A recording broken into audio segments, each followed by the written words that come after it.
भारत माता की।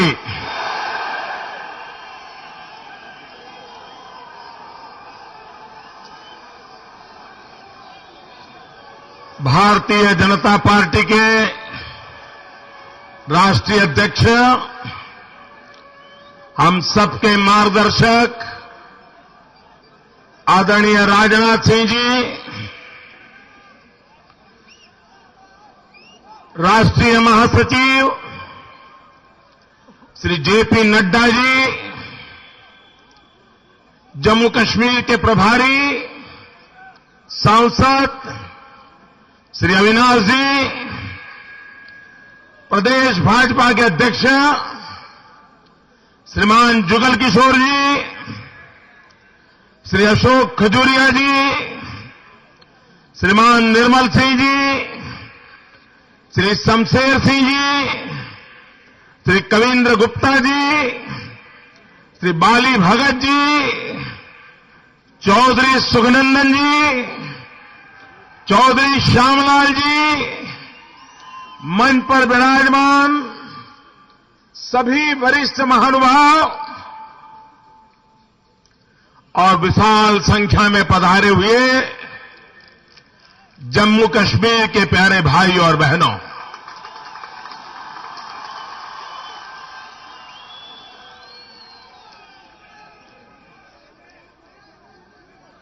मुझे आज बहुत पुरानी यादें ताजा हो रही हैं।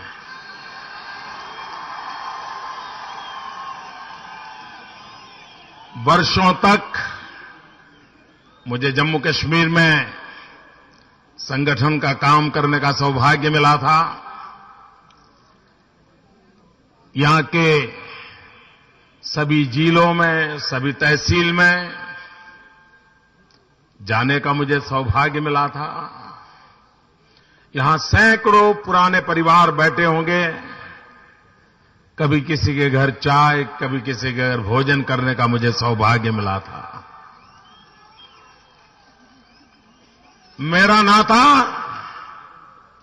जम्मू कश्मीर से बड़ा निकट का रहा है और आज एक सज्जन मुझे यहां आकर के 25 साल की तस्वीर दे गए, पुरानी यादों को ताजा कर गए।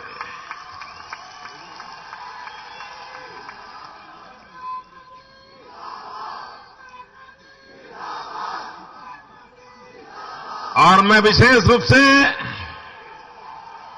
मेरे गुजर भाइयों बहनों को आज याद करना चाहता हूं, क्योंकि जब मैं यहां काम करता था तो गुजर समाज के लोग मुझे कहते थे, हम तो आप वाले हैं। बोले हमारा तो गुजरात से नाता है, इसलिए हमारा गुजर कहा जाता है। और बोले हमारे पूर्वज गुजरात से जुड़े हुए थे।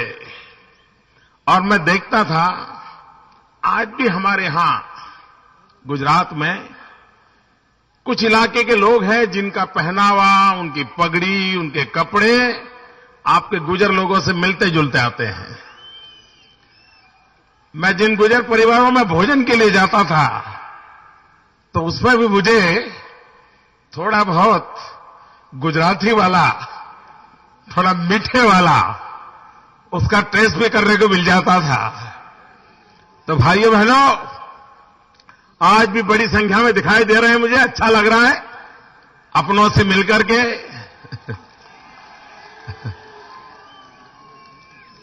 भाइयों बहनों, आज जब हम इस ऐतिहासिक रैली का,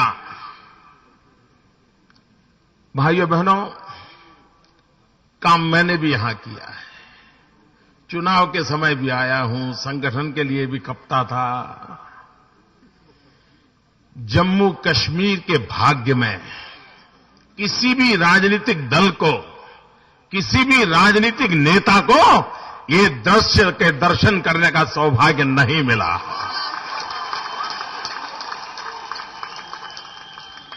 भाइयों बहनों, ये माता वैष्णो देवी की कृपा है कि मुझे आज इतने बड़े विशाल जनसागर के दर्शन करने का सौभाग्य मिला है।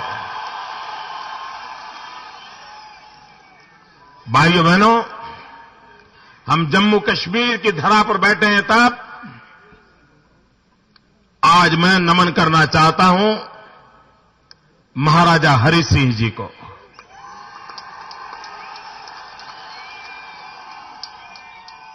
आजादी के बाद अगर महाराजा हरि सिंह जी जम्मू कश्मीर की निर्णय प्रक्रिया की मुख्य धारा में होते तो आज जम्मू कश्मीर की यह हालत न होती। भाइयों बहनों, वे एक दीर्घदृष्टा थे।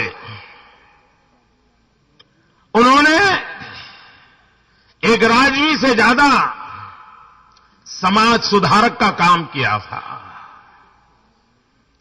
कन्या शिक्षा के लिए उनके कानून बहुत कड़े रहते थे। कन्या शिक्षा के लिए वो बड़े आग्रही थे।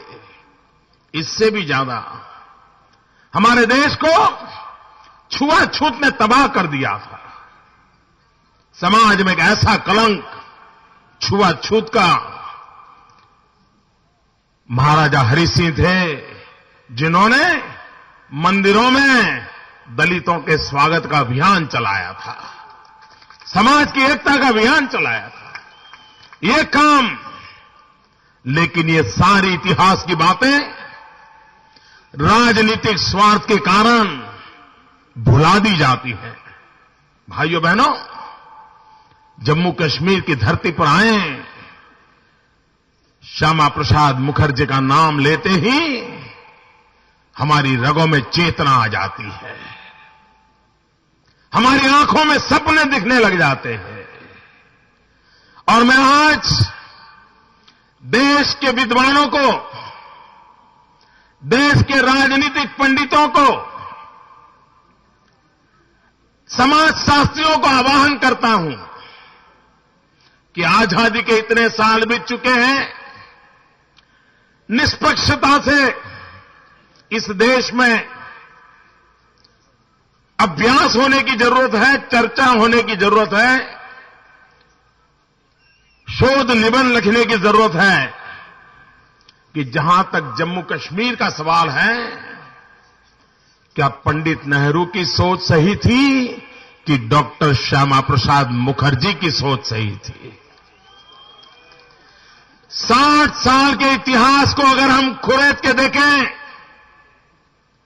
तो यह साफ नजर आता है कि डॉक्टर श्यामा प्रसाद मुखर्जी की जम्मू कश्मीर के संबंध में जो सोच थी, आज इतिहास की कठोर सच्चाई बनी है कि वो रास्ता सही था, लेकिन पंडित नेहरू जी ने श्यामा प्रसाद मुखर्जी की बात को नजरअंदाज किया।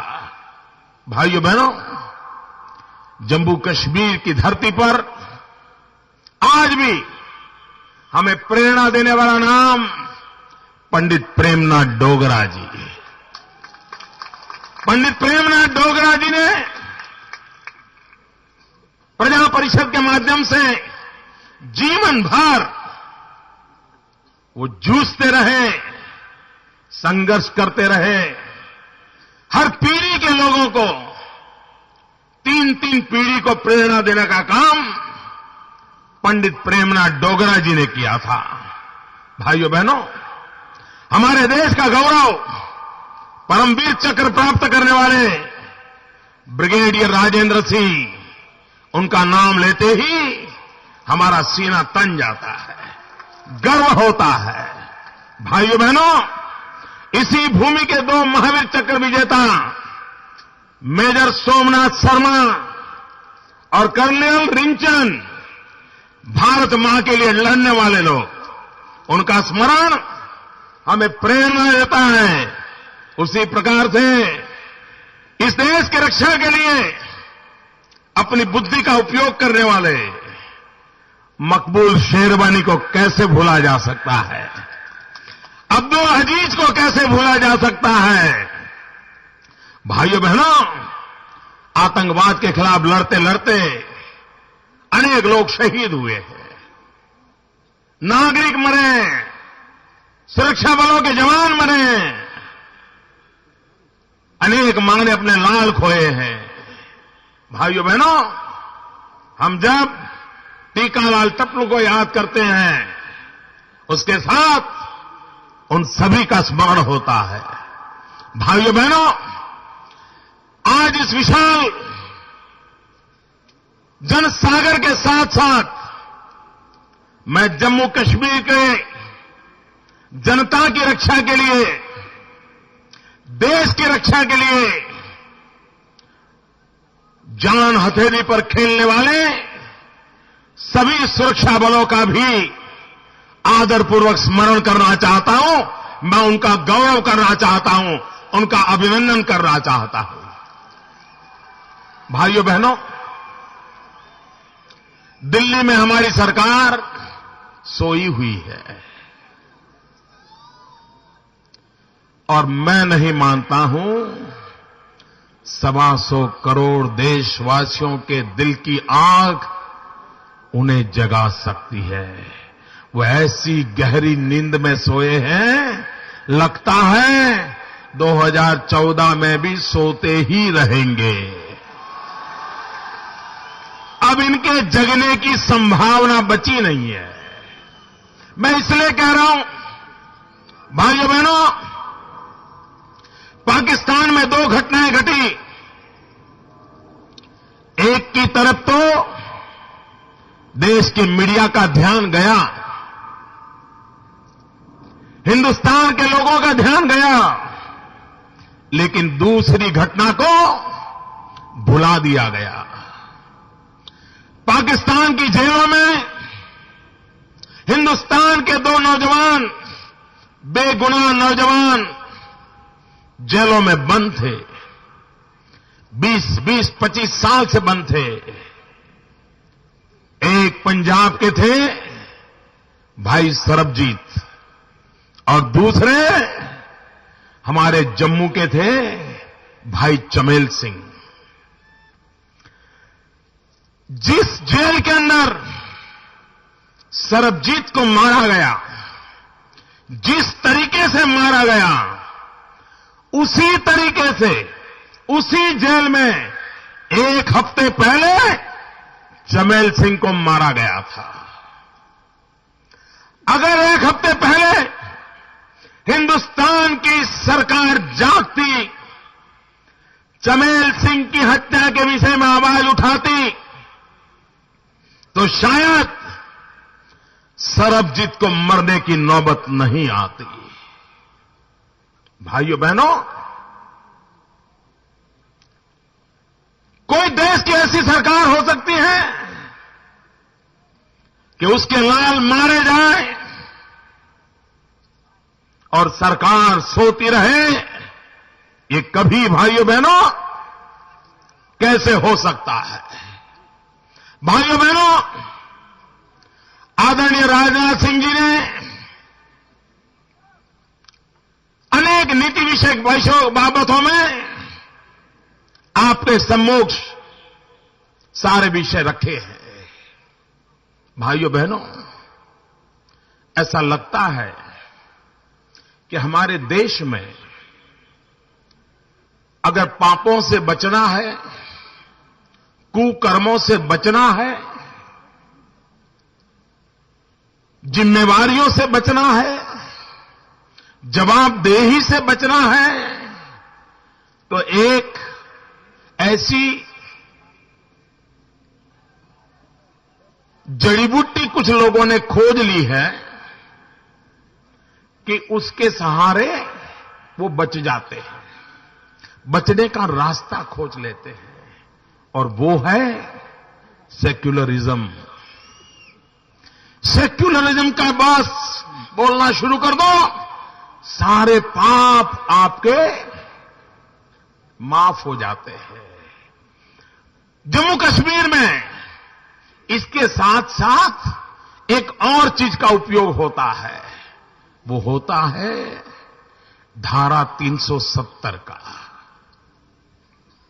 भाइयों बहनों, संविधान के तहत राजनीतिक पटल पर धारा 300 रहे न रहे उसकी डिबेट चलती है, चलती रहेगी। लेकिन अब समय की मांग है कि जनता जनार्दन के संदर्भ में, यहां के लोगों के हितों के संदर्भ में, जम्मू कश्मीर के नागरिकों के अधिकार के संदर्भ में, कम से कम जम्मू कश्मीर में और पूरे हिंदुस्तान में क्या धारा 370 से यहां के सामान्य मानवी का भला हुआ है या नहीं हुआ है, इसकी चर्चा तो कम से कम करो। चर्चा तक करने को तैयार नहीं। और अभी डॉक्टर मनमोहन सिंह जी चुनाव के दिनों में कहते थे कि भाजपा के नेता बड़े बड़े नेताओं के नाम लेते हैं, नाम लेने से चलता नहीं है, उन्होंने जो कहा है वो करके दिखाना चाहिए, ऐसा प्रधानमंत्री जी ने कहा। मैं प्रधानमंत्री जी की बात को मानता हूं, मैं स्वीकार करता हूं। करना चाहिए ना, जरा बोलो तो, करना चाहिए ना। प्रधानमंत्री ने कहा है कि बड़े लोगों की बात अमल में करनी चाहिए। प्रधानमंत्री जी, मैं आपसे याद दिलाना चाहता हूं, भारत की संसद में हिंदुस्तान के उस समय के प्रधानमंत्री पंडित नेहरू जी ने कहा था, धारा 370 को लेकर के उन्होंने कहा था, ये धारा समय रहते घिसते घिसते घिस जाएगी, ऐसा कहा था। प्रधानमंत्री जी, आप कहते हो कि महापुरुषों ने जो कहा था वो करना चाहिए, क्या आपकी सरकार पंडित नेहरू जी ने जो कहा था वो करने के लिए तैयार है? औरों को तो आप उपदेश देते हो, औरों को आप उपदेश देते हो। भाइयों बहनों, एक ऐसा कवच बना लिया है, धारा 370 का उपयोग एक कवच के नाते होता है। उसको सांप्रदायिकता बिन सांप्रदायिकता के गहने पहना दिए गए हैं और उसके कारण उसकी सही चर्चा नहीं हो रही है। मैं चाहता हूं देश के संविधान के जानकार लोग इस पर चर्चा करें। मैं उदाहरण देता हूं भैया, आप देखिए, जिन कानूनों को लेकर के दिल्ली की सरकार इन चारों राज्यों में वोट मांगने के लिए उपयोग कर रही है कि हमने ये कानून बनाया, हमने वो कानून बनाया, हमने ढिकना कानून बनाया, हमने फलाना कानून बनाया। जिस कानून के लिए कांग्रेस पार्टी इतना गौरव कर रही है, क्या वो कानून जम्मू कश्मीर में लागू हो रहे हैं? हो रहे हैं? हो रहे हैं? अभी राजनाथ जी ने कहा, धारा 73, 74 का राजीव गांधी के समय अमेंडमेंट हुआ, कांग्रेस पार्टी उसको लेकर के जय जयकार करती घूमती है। कांग्रेस पार्टी जवाब तो दे कि जिन चीजों को आपने किया वो आप जम्मू कश्मीर में लागू क्यों नहीं करवा पाते हो? आप कहिए भाइयों बहनों, क्या पंचायतों को अधिकार मिलने चाहिए कि नहीं मिलने चाहिए? जिनको श्रीनगर में अपने बंगले के लिए, अपनी सरकार की ऑफिस के लिए स्वायत्ता के सारे अधिकार के लिए लड़ाई लड़ना है, खुद के लिए तो स्वायत्ता बहुत बड़ा मुद्दा है, लेकिन यहां की नगरपालिका को स्वायत्ता देनी नहीं है, यहां के गांव को स्वायत्ता देनी नहीं है, उनको अधिकार देने नहीं है और उनको विकास के लिए अवसर नहीं देना है। भाइयों बहनों, ये दोगली नीति कब तक चलेगी? क्या जम्मू कश्मीर के सामान्य मानवी को वो अधिकार नहीं मिलने चाहिए जो हिंदुस्तान के हर नागरिक को मिलते हैं? मिलने चाहिए कि नहीं मिलने चाहिए भाइयों? जरा पूरी ताकत से बोलो, मिलने चाहिए। भाइयों बहनों, SC, ST, OBC, schedule caste, schedule tribe और अदर बैकवर्ड क्लास, हिंदुस्तान में दलितों को जो अधिकार मिलते हैं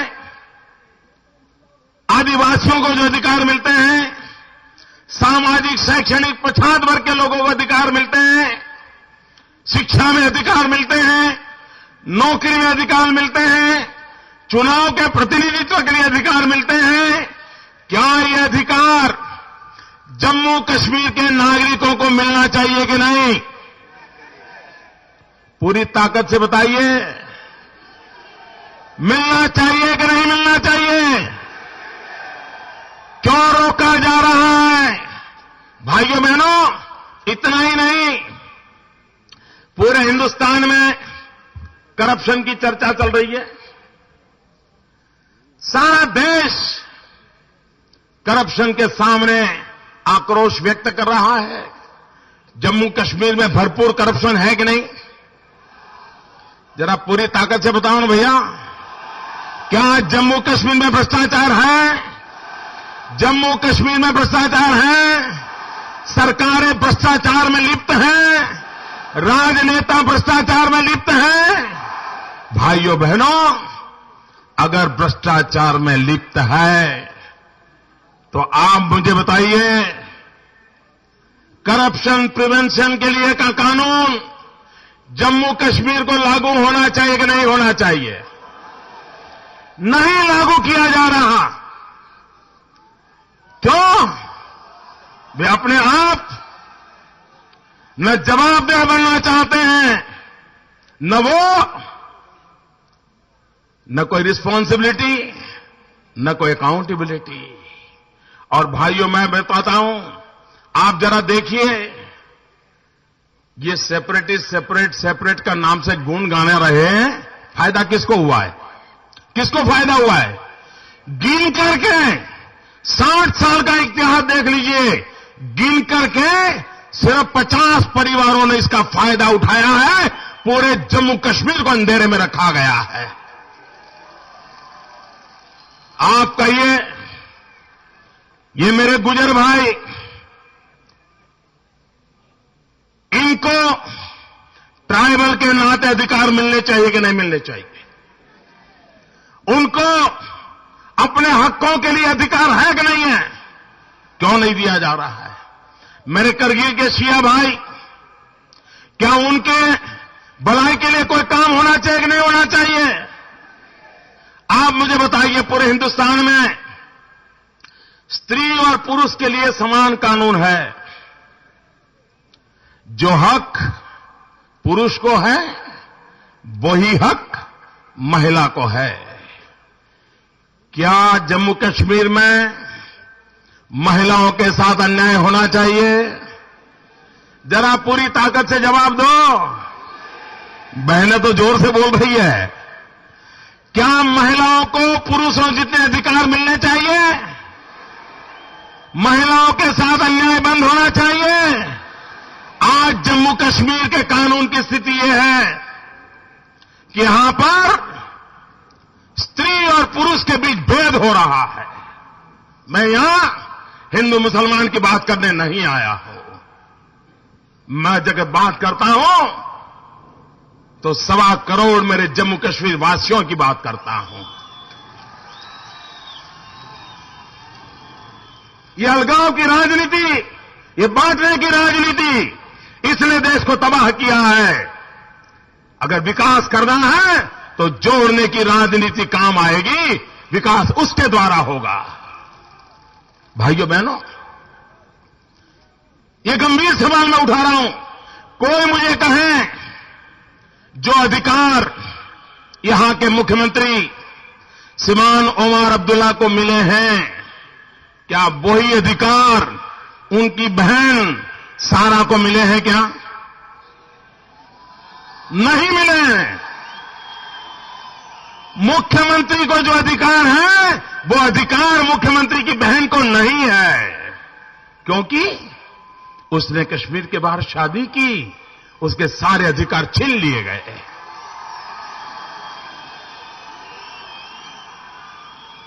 जो अधिकार ओमर अब्दुल्ला को मिलते हैं, वो अधिकार उनकी बहन सारा को भी मिलने चाहिए।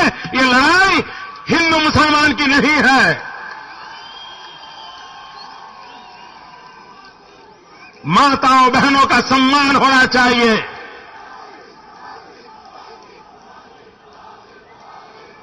सारा विश्व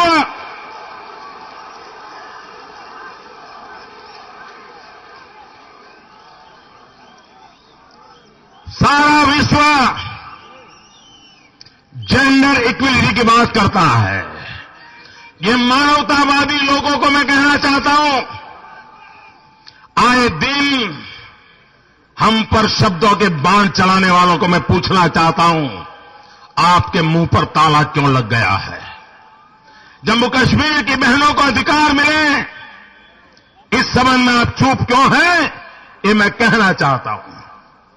भाइयों बहनों, अब समय की मांग है कि हम गंभीरता से सोचें। 60 साल से separate state, separate state, separate state, एक गीत गुनगुनाए कि नहीं गुनगुनाए? हमने भी सुने हैं ना। क्या मिला? क्या मिला? कुछ मिला क्या? बर्बादी हुई कि नहीं हुई? ऊपर से दिल्ली से जो खजाना आता है, वो लूटने के बाद उसका हिसाब तक नहीं दिया जाता है। यही चला है भाइयों। भाइयों बहनों, ये सेपरेट सेपरेट के नाम पर सेपरेटिज्म को बढ़ावा दिया गया है। न भूलें, अलगाववाद को बढ़ावा दिया गया है, अलगाववादी ताकतों को बढ़ावा दिया गया है। भाइयों बहनों, काश अच्छा होता, काश अच्छा होता भाइयों बहनों, कि सेपरेट स्टेट बनाने के सपने देखने के बजाय सुपर स्टेट बनाने के सपने देखे होते। समय की मांग है दोस्तों। आप मुझे बताइए, आपको सेपरेट स्टेट चाहिए कि सुपर स्टेट चाहिए? सुपर स्टेट चाहिए? जरा पूरी ताकत से बताइए, सुपर स्टेट चाहिए? सुपर स्टेट चाहिए? भाइयों बहनों, अटल बिहारी वाजपेयी ने हमें सपना दिया है। अटल बिहारी वाजपेयी ने हमें रास्ता दिखाया है कि जम्मू कश्मीर को सुपर स्टेट बनाना है, सुपर स्टेट बनाना है। भाइयों बहनों, ये लोग आए दिन यहां जो शासक बैठे हैं ना, उनको दिल्ली में जाकर के कुछ न कुछ मांगने की आदत हो गई है।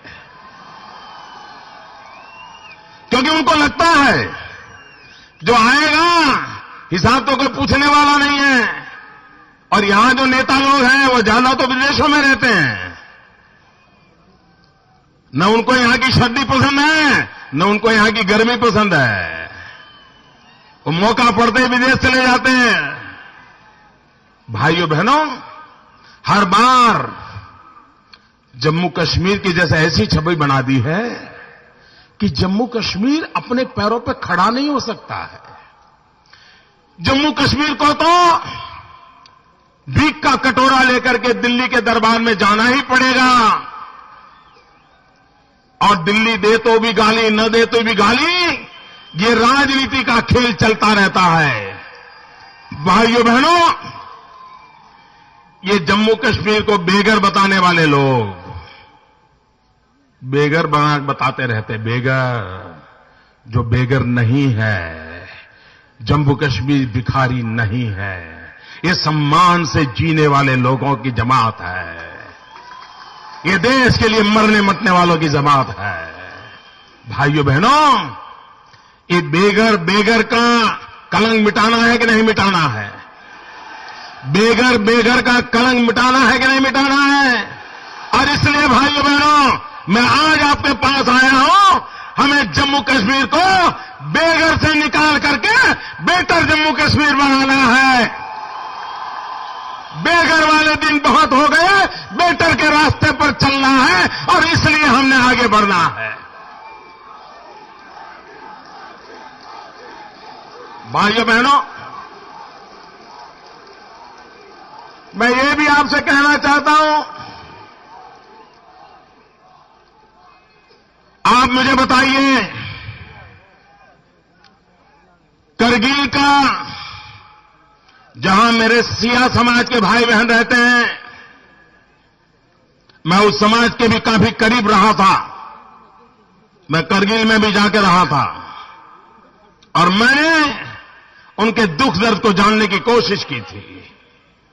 क्या भाइयों बहनों, जम्मू कश्मीर में विकास हो, श्रीनगर वैली में विकास की बातें हो, लेकिन क्या कारण है कि करगिल के मेरे शिया समाज को विकास की धारा से अछूता रखा जाए?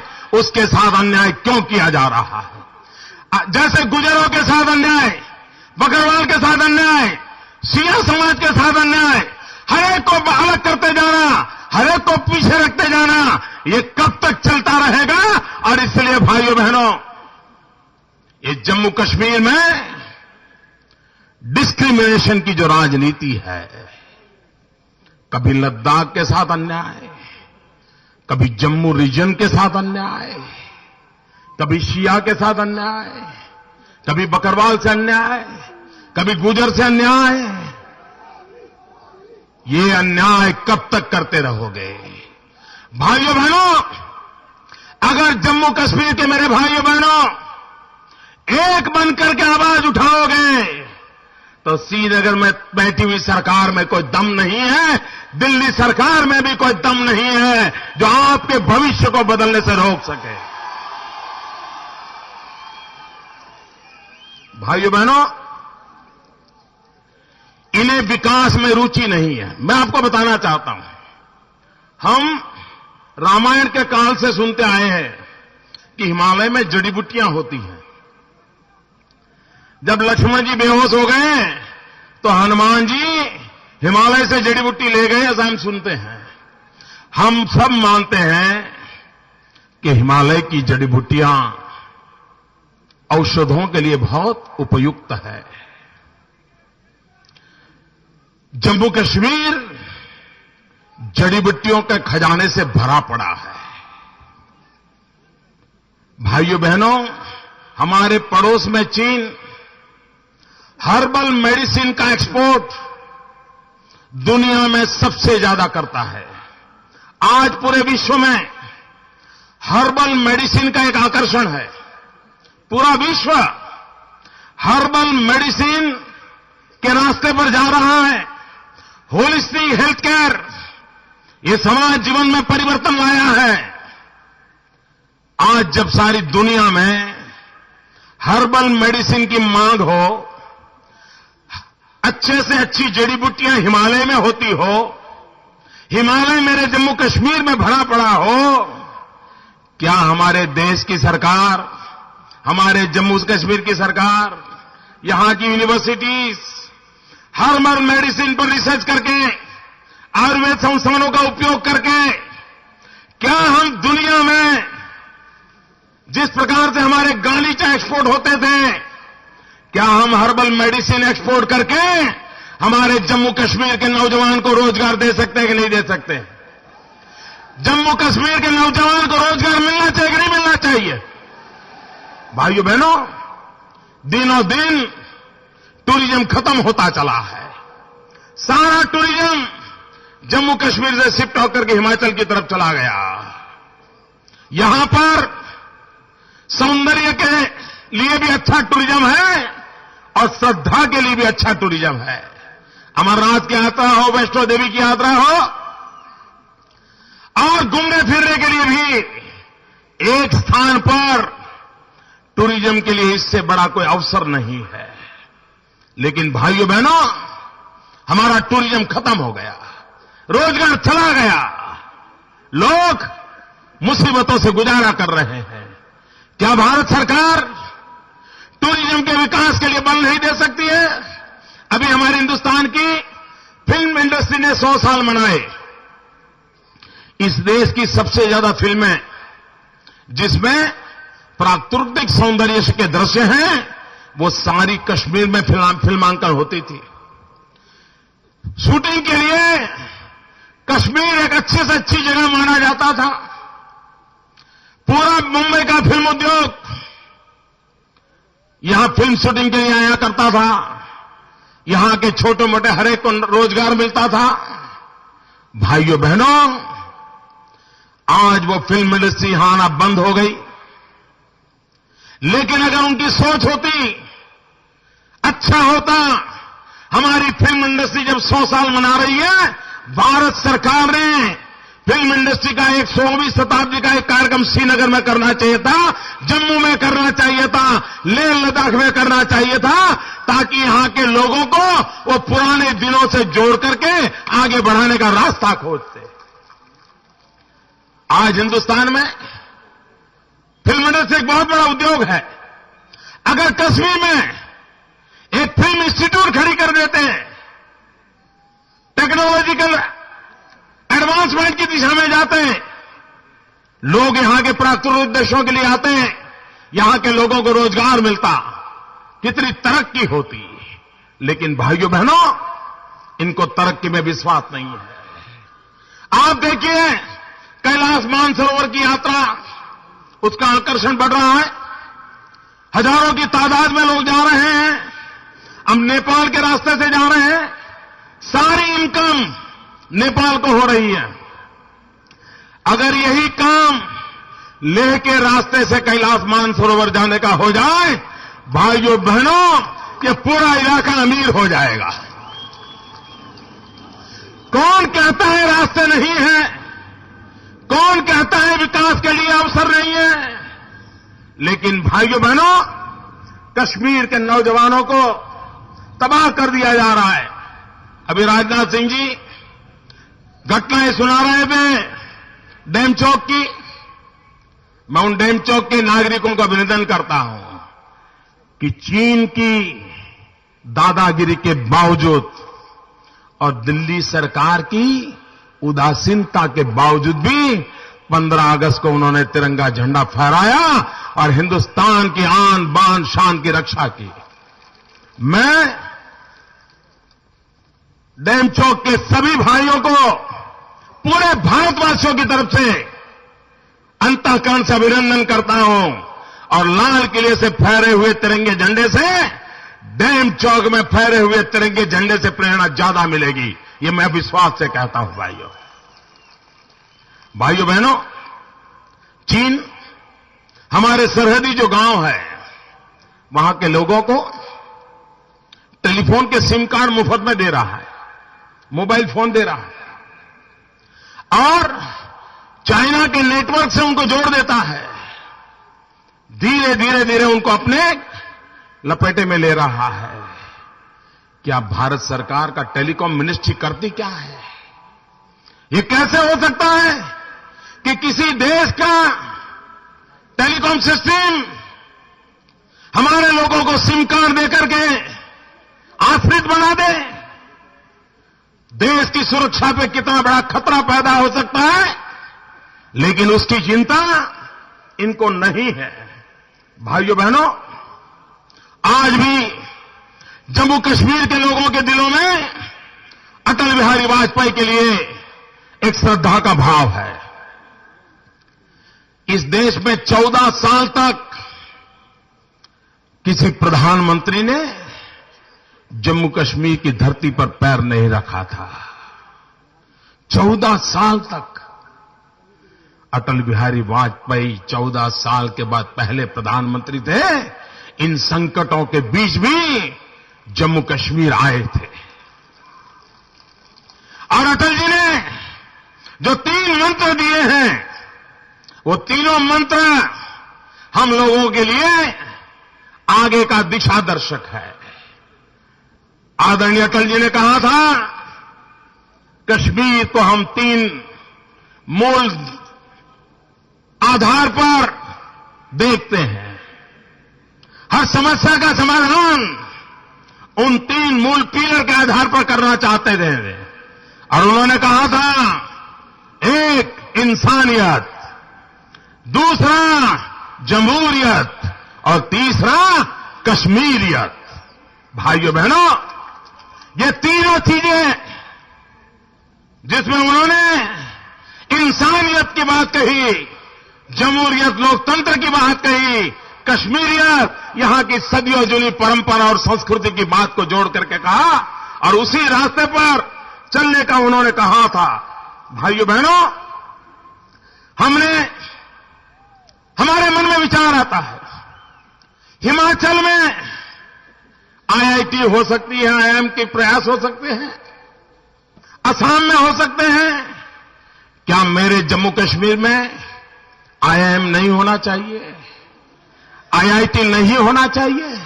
क्या यहां के नौजवान पढ़ लिख करके हिंदुस्तान के अंदर अपना नाम रोशन नहीं कर सकते? लेकिन भाइयों बहनों, शैक्षिक संस्थाओं का जो विकास होना चाहिए उसको करने में भी न जम्मू कश्मीर की सरकार को भरोसा है और न ही दिल्ली सरकार को विश्वास है। और इसलिए भाइयों बहनों, आज जब मैं आज आपके बीच आया हूं तब मैं कहता हूं कि हमें अगर आगे बढ़ना है भाइयों, तो हम कभी भी एक दूसरे के साथ संघर्ष करके आगे नहीं बढ़ सकते हैं।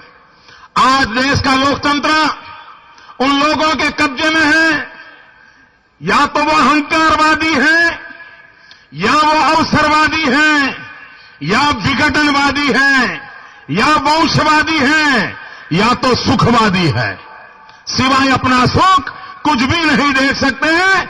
ऐसे लोगों के कारण आज जब देश तबाह हो रहा है, तब भाइयों बहनों, हमारा देश विविधता में एकता से भरा हुआ है। विविधता में एकता, यही हमारे देश की विशेषता है। कश्मीर से कन्याकुमारी तक, अटक से कटक तक, ये भारत माता एक है। उसी भाव को लेकर के, एकता के स्वर को लेकर के हमें आगे बढ़ना होगा। और इसलिए भाइयों बहनों, भाषा भले अनेक हो, भाव एक है, राज्य अनेक हो, राष्ट्र एक है, पंथ अनेक हो, लक्ष्य एक है, बोली अनेक हो, स्वर एक है, रंग अनेक हो, तिरंगा एक है, समाज अनेक हो, भारत एक है, रिवाज अनेक हो, संस्कार एक है, कार्य अनेक हो, संकल्प एक है, राह अनेक हो, मंजिल एक है, चेहरे अनेक हो, मुस्कान एक है। इस मंत्र को लेकर के चलना है। भाइयों बहनों,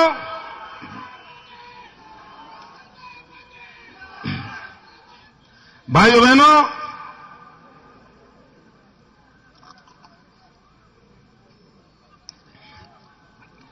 जो लोग हमेशा वोट बैंक की राजनीति करते रहे हैं, जो लोग सत्ता सुख पाने के लिए समाज को बांटते रहे हैं, मैं आज इस ललकार रैली से उनको ललकारना चाहता हूं।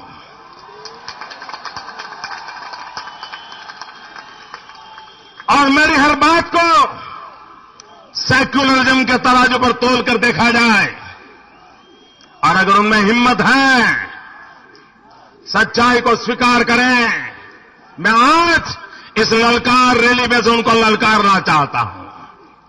भाइयों बहनों, हमारी सोच क्या है? हमारा मंत्र है, भाइयों बहनों, सरकार का कोई धर्म नहीं होता है, सरकार का एक ही धर्म होता है। सरकार का एक ही धर्म होता है, India first, nation first, Hindustan सबसे पहले। सरकार का एक ही धर्म ग्रंथ होता है, और वो धर्म ग्रंथ है भारत का संविधान। सरकार की एक ही भक्ति होती है, भारत भक्ति। सरकार की एक ही शक्ति होती है, 125 करोड़ देशवासियों की शक्ति। सरकार की एक ही पूजा होती है, 125 करोड़ देशवासियों का कल्याण। सरकार की एक ही कार्यशैली होती है, सबका साथ, सबका विकास। इसी मंत्र को लेकर के भारतीय जनता पार्टी आगे बढ़ रही है। मैं जम्मू कश्मीर के कार्यकर्ताओं को, जम्मू कश्मीर की जनता को अंतःकरणपूर्वक बधाई देता हूं। भाइयों बहनों, आज आपने रंग ला दिया है। सारा हिंदुस्तान, ये घटना स्टेडियम की नहीं है, ये घटना पूरे हिंदुस्तान के नाच की घटना है। देश की एकता में विश्वास करने वालों को ताकत देने वाली घटना है।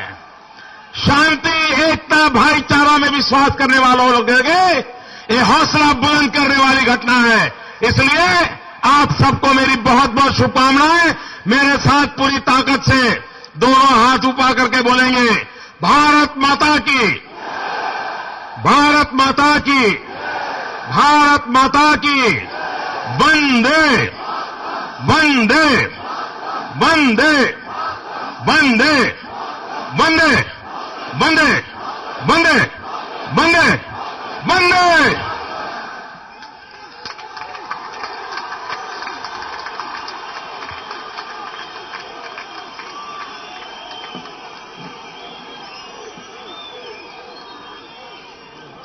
माननीय मोदी जी का बहुत बहुत धन्यवाद।